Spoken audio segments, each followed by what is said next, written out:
Food എവിടെ കിട്ടുമെന്ന് അറിയില്ല. അതിന് ഫുഡ് വ്ളോഗർമാർ ഇവിടെ നല്ല ഉണ്ടമ്പരും ചായയും കിട്ടും. ഗെയ്സ് ഇവിടെ നല്ല അലുവയും മീൻകറിയും കിട്ടും ഇവിടെ. അങ്ങനെ വൃത്തികെട്ട കോമ്പിനേഷൻ.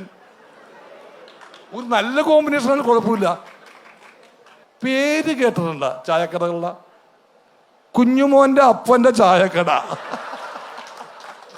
അളിയന്റെ മോന്റെ ചായക്കട. പണ്ട് എന്തൊക്കെയായിരുന്നു? ഹോട്ടൽ വൃന്ദാവനം അല്ലേ? ഹോട്ടൽ ഹരേ കൃഷ്ണ ഹരേ രാമ. അങ്ങനെ ഭക്തി നിർഭരമായ പേരുള്ള സമയത്താണ് എല്ലാ ചായക്കട തന്നെയാണ്. ആദാമിന്റെ മോന്റെ ചായക്കട എന്നൊക്കെ പറഞ്ഞിങ്ങനെ അങ്ങനെ നിനക്ക് നല്ല പേരിട്ടൂടെ? എന്നിട്ട് നാടൻ പൊറോട്ട കിട്ടുമെന്ന്. ഫോറിനിൽ എത്ര രാജ്യത്താണെന്ന് അറിയാമോ പൊറോട്ട?